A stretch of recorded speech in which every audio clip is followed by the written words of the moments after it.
चलिए हम अब कुछ वेक्टर की नॉलेज को अप्लाई करते हैं to further understand Coulomb's law. Coulomb's law जो वेक्टर से हम कैसे पता कर सकते हैं और क्यों ज़रूरी है कि हम वेक्टर अप्लाई करें कूलम्स लॉ में, क्या ज़रूरत है, क्या फालतू में हमारे को कूलम्स लॉ अच्छी तरह से पता चल गया, मगर क्यों चाहिए हमारे को vector form.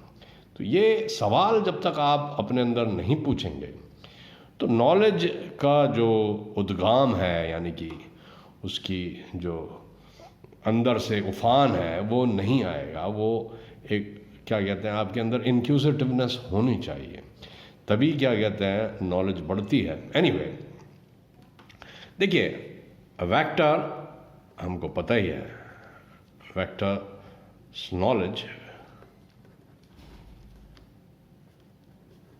will be used here, is required to understand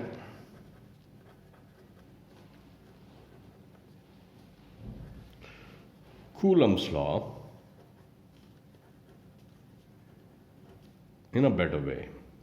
ठीक है, अब कैसे, अब आप ये पूछेंगे कि कैसे।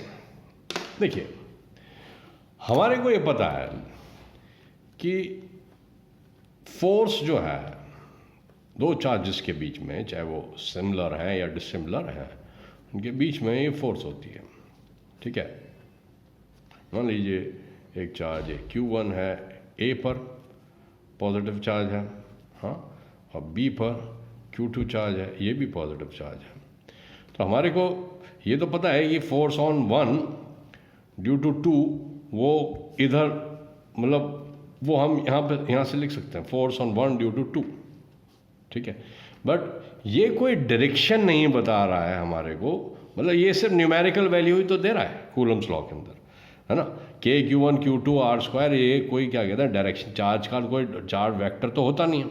ठीक है, ये मैग्नीट्यूड हो गया R²। तो इससे हमारे को फोर्स जो है, क्योंकि वेक्टर फॉर्म है तो हमारे को वेक्टर तो पता चलना चाहिए ना कि, तो इसलिए हमारे को इसके अंदर क्या कहते हैं, एक ये फोर्स ऑन 1 ड्यू टू 2, इसका मतलब ये है कि फोर्स यहाँ से ओरिजिनेट हो रही है, मतलब और यहाँ पर लग रही है, तो force is coming like this.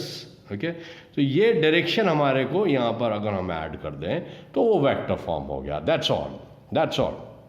ठीक है, अगर हमारे को ये वेक्टर सिर्फ एक यूनिट वेक्टर मिल जाए जो कि सिर्फ इस फोर्स का डायरेक्शन बता दे, तो हम क्या कहते हैं उसको बोल सकते हैं। अब वो फोर्स 2 से 1 आ रही है, तो अगर हम एक यूनिट वेक्टर 2 1 ऐसे निकाल लें, हमेशा यूनिट वेक्टर पर कैप होती है, तो ये Coulomb's law in vector form हो गया। बस सिंपल, इसमें और कुछ वो बात नहीं है। सिंपली आपको एक यूनिट वेक्टर लगा दो, फोर्स ऑन 1 ड्यू टू 2, मगर यहाँ पे देखिए ये F12 है, यहाँ R21 है, तो कभी ऐसा मत कंफ्यूज कर देना, क्योंकि ये तो नोटेशन क्या बता रहा है, ये बता रहा है कि फोर्स ऑन 1 ड्यू टू 2, और ये बता रहा है डायरेक्शन कहाँ से फोर्स आ रही है, फ्रॉम 2 टूवर्ड्स 1। ओके ना, फ्रॉम 2 टूवर्ड्स 1। सो ये 2 से 1 की तरफ आ रही है, तो वेक्टर का हमेशा डायरेक्शन जो उसका ओरिजिन है वो 2 है और जो उसका एंड है वो 1 है। ठीक है, सो यूनिट वेक्टर जो है वो एक इम्पॉर्टेंट कॉन्सेप्ट है। अगर हम यूनिट वेक्टर समझ जाएंगे तो हमारे पास we can understand lot of things clearly. तो यूनिट वेक्टर समझना बहुत ज़रूरी है। मान लीजिए कोई एक वेक्टर है AB, ठीक है, इसका मैग्नीट्यूड 10 यूनिट है। तो इससे हम यूनिट वेक्टर सिर्फ हमारे को इस AB वेक्टर का डायरेक्शन पता करना है, सिर्फ नॉट इसका मैग्नीट्यूड। तो हम इस वेक्टर को इसके मैग्नीट्यूड से अगर डिवाइड कर दें, मैग्नीट्यूड हमें पता है, 2 डंडे लगा दीजिए वेक्टर के उसके आगे, तो हमारे को ये यूनिट वेक्टर मिल जाएगा like this. Okay fine, this is a unit vector. तो ऐसे ही R21 अगर हमारे को चाहिए तो R21 क्या होगा, R21 यूनिट वेक्टर क्या होगा, मैग्नीट्यूड ऑफ R21, मतलब वेक्टर R21 और इसका मैग्नीट्यूड से डिवाइड कर दीजिए, तो ये क्या कहता है आपको यूनिट वेक्टर मिल गया। ठीक है। तो एक तो सिंपलेस्ट फॉर्म में जो Coulomb's law in vector form है कि आप क्या कहते हैं, फोर्स को लिख दीजिए और जहाँ से ओरिजिन हो रहा है हमेशा याद रखिएगा F12 है तो वो उल्टा होगा यूनिट वेक्टर, है ना, क्योंकि वो वहाँ से कहाँ से ओरिजिन हो रहा है, 2 से 1 की तरफ आ रहा है, तो ये याद रखिए। अब मैं इसको थोड़ा सा वैसे भी समझा देता हूँ आपको। Now let us go and try to understand actually इसकी पोजीशन वेक्टर के द्वारा, है ना, that will be much better. Position vector से हम समझते हैं। मान लीजिए ये एक वेक्टर, यहाँ पर चार्ज प्लस Q1 है, ये पॉइंट A है, और यहाँ पर चार्ज प्लस है और ये B है और ये Q2 है। ओके, सो ये O है, तो OA एक पोजीशन वेक्टर हो गया R1 एंड OB एक पोजीशन वेक्टर हो गया R2, यानी कि चार्ज Q1 का पोजीशन वेक्टर है R1 या OA एंड चार्ज Q2 का पोजीशन वेक्टर है OB या R2। ठीक है। नाउ हमारे को फोर्स F21 निकालना है। We want F21 force on 2 due to 1, तो कहाँ से आएगी, तो इधर से ही आएगी, है ना। फोर्स ऑन 2 तो ये है और 1 कहाँ है, वो 1 यहाँ पर है, तो force on 2 due to 1 it is going to come from this direction. तो हम इसको कैसे लिखेंगे, वी विल, इसका मैग्नीट्यूड तो हमारे को पता ही है, पहले से हमने Q1 Q2 हाँ अपॉन AB स्क्वायर, है ना, इसको हम AB स्क्वायर, क्योंकि ये डिस्टेंस तो AB होगा, तो अभी वेक्टर का सिंपली हम क्या कहते हैं, मान लीजिए इसको हम इसके मैग्नीट्यूड को हम क्या बोलते हैं, R12, ठीक है, 1 से 2 तक। तो ये हम इसको ऐसे भी लिख सकते हैं कि Q1 Q2 R12 magnitude wise. ठीक है, तो ये सिंपली फोर्स, ये मैग्नीट्यूड है फोर्स का, कोई डायरेक्शन नहीं बता रहा है अभी, है ना। तो हमको तो डायरेक्शन अगर वेक्टर फॉर्म चाहिए, और वेक्टर फॉर्म इजीली चाहिए, क्यों चाहिए वेक्टर फॉर्म, कूलम्स लॉ का, क्योंकि हमको डायरेक्शन भी चाहिए फोर्स का, ये तो सिर्फ मैग्नीट्यूड बता रहा है। तो अगर हमको फोर्स वेक्टर चाहिए, यानी कि लाइक दिस, इसके ऊपर अगर हम ये डंडा लगा दें, तो ये कैसे मिलेगा हमारे को, ये मिलेगा कि Q1 Q2 R12 का होल स्क्वायर, और इसका डायरेक्शन सिर्फ यूनिट वेक्टर दे देगा, अभी मैंने डिस्कस करा R12 ये यूनिट वेक्टर। सो ये क्या कहते हैं, ये actually force on 2 due to 1 is vector form of Coulomb's law, जिसमें हमने यहाँ पे सिर्फ यूनिट वेक्टर यूज करा है, पोजीशन वेक्टर नहीं यूज करा है, यूनिट वेक्टर यूज करा है। They are interchangeable. हम अभी बताएंगे कि ये R12 को हम पोजीशन वेक्टर भी कैसे लिख सकते हैं। ठीक है, तो यूनिट वेक्टर आप किसी भी चीज़ से मल्टीप्लाई कर सकते हैं, ठीक है, तो उससे कोई उसके मैग्नीट्यूड पे फ़र्क नहीं पड़ता है, वो सिर्फ एक डायरेक्शन दे देता है। ठीक है, तो F21 जो है वो ये R12 जो यूनिट वेक्टर है, अगर हमने इसके मैग्नीट्यूड से मल्टीप्लाई करा है तो हमारे को क्या कहते हैं, ये एक डायरेक्शन दे देगा फोर्स, ये क्या कहते हैं, इस तरीके से एक डायरेक्शन दे देगा। ये F21 का फोर्स ऑन 2 ड्यू टू 1 ये डायरेक्शन है, इस तरीके से, right. So you got it, this is vector form, ये यूनिट वेक्टर फॉर्म में है। अब हम इसे पोजीशन वेक्टर फॉर्म में अंडरस्टैंड करें। Let's try to understand it in terms of position vector. ठीक है, now let's go and understand the same in terms of position vector. ठीक है, सो नाउ हम ये फिगर खोल लेते हैं। Let's have this figure around us. Now we know R1 है, ये R2 है, और F21 को हमको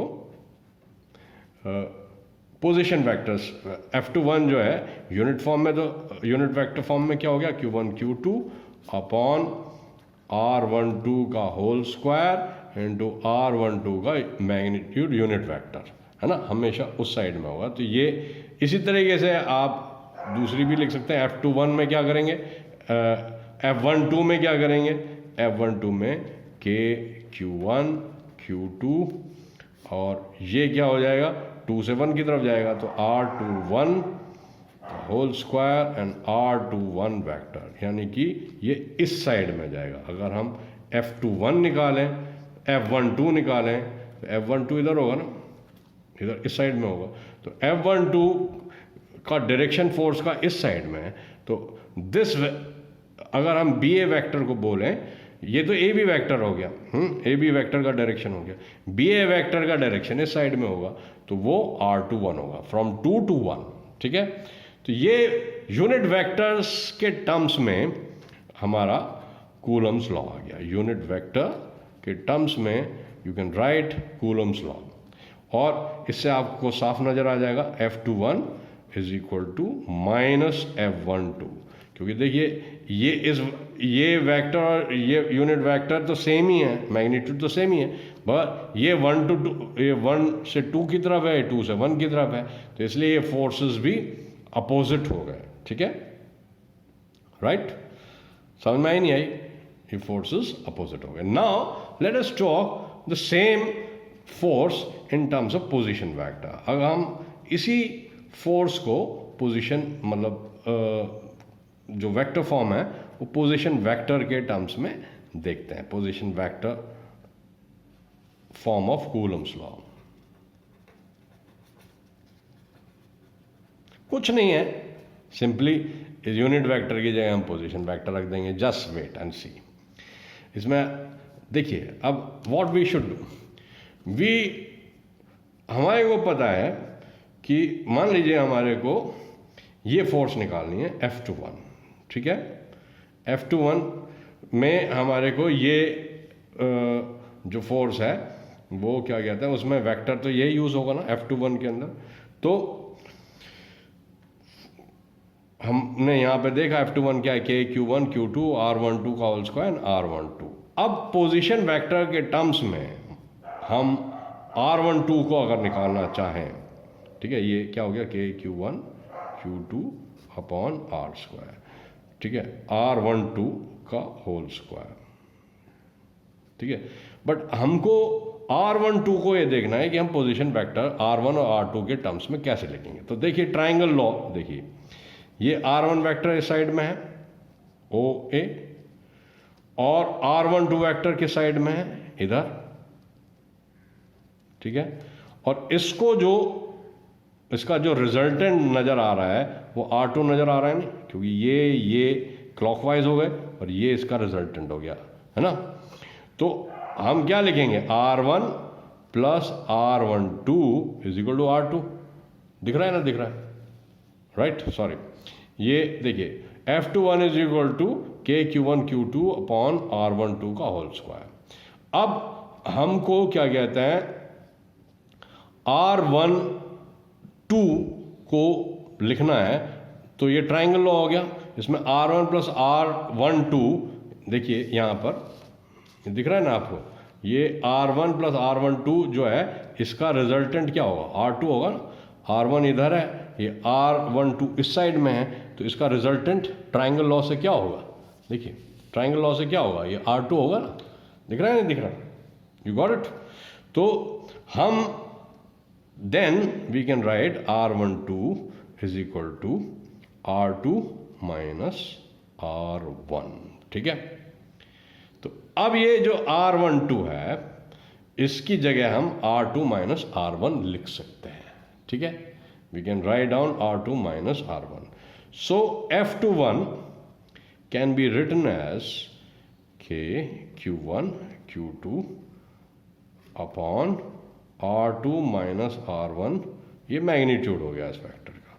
अब R12 वेक्टर जो है, ये R12 वेक्टर है, तो R12 वेक्टर का यूनिट वेक्टर कैसे निकालेंगे, R12 वेक्टर का यूनिट वेक्टर कैसे बनाएंगे हम कैसे बनाएंगे? तो देखिए इसको क्या कहते हैं, इसका मैग्नीट्यूड, ये वेक्टर क्या है? ये वेक्टर है, अभी निकाला ना हमने, r12 वेक्टर क्या है? r2 माइनस r1 है ना। r12 वेक्टर क्या है? r2 minus r1। ये देखिए r1 प्लस r12 r2, तो r2 वेक्टर क्या आ गया? r12 वेक्टर क्या आ गया? r2 minus r1। तो we will get r2 minus r1, ये वेक्टर हो गया, और इसके मैग्नीट्यूड से आपने डिवाइड कर दिया, तो r2 माइनस r1 ये नीचे आ गया। सो अगर हमें r12 को पोजीशन वेक्टर्स के टर्म में लिखना है, तो हम यहाँ पे r12 कैसे लिखेंगे? ये दिखा ना आपने, तो ये क्या कहते हैं, r12 को हम लिख सकते हैं r2 माइनस r1, ठीक है, upon r2 minus r1, magnitude से डिवाइड कर दिया, ठीक है। So this gets you what? This gets you F21 in Coulomb's law vector form Q1 Q2 upon R2 minus R1 का whole cube into R2 minus R1, है ना। ये position vector के टर्म में आ गया पूरा, ठीक है। तो R2 माइनस R1 का होल क्यूब आ गया। इसी तरीके से आप F12 को लिख सकते हैं के Q1 Q2 upon R2 minus R1 minus R2, उल्टा हो जाएगा ना, तो R1 माइनस R2, ये पोजीशन वेक्टर्स के टर्म में। So this is in terms of position vector, ठीक है। एक बार मैं फिर इसको थोड़ा सा वो कर देता हूँ। देखिए हमने क्या कहते हैं, here we just have the magnitude form, मतलब इसमें कोई वेक्टर नहीं लग रहा है अभी। अब हमने, क्योंकि फोर्स F21 जो है वो इस डायरेक्शन में लग रही है, तो हमने इसको एक यूनिट वेक्टर से मल्टीप्लाई कर दिया।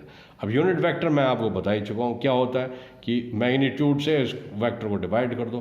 तो अभी तो सिर्फ हम यूनिट वेक्टर के टर्म्स में ही बात कर रहे हैं।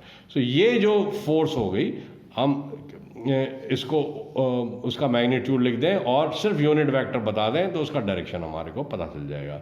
इसमें अगर F21 है तो ये R12 हो जाएगा, बस ये याद रखिएगा। एंड F21 इज अब पोजीशन वेक्टर के टर्म्स में लिखना है, तो यहाँ पे ट्राइंगल लॉ लगाइए, R1 और R12 इधर होगा तो ये R2 हो जाएगा, तो R12 is R2 minus R1। Similarly अगर आपको R21 निकालना है तो वो उल्टा कर लीजिए, हाँ। तो मैं आपको आई गिव यू दिस कि you find out R21 vector, आप you find out R21 vector, हाँ। मेरे को क्या कहते हैं, दिखाएंगे आप? Anyway you can send me this through WhatsApp कि व्हाट इज वेक्टर R21, ठीक है, ये मेरे पास भेजिए, R21, send me the position vector for this. तो ये सिंपली ये पोजीशन वेक्टर के टर्म में हो गया, and this is nothing but Coulomb's law in vector form। समझ में आया? So this is the finish of vector form of Coulomb's law. Now we will discuss some more concepts about nature, ठीक है।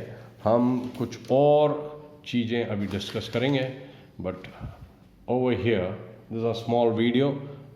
I'll be discussing superposition principle just later on. Just watch this video and we'll be getting back to you. So Coulomb's law complete हो गया।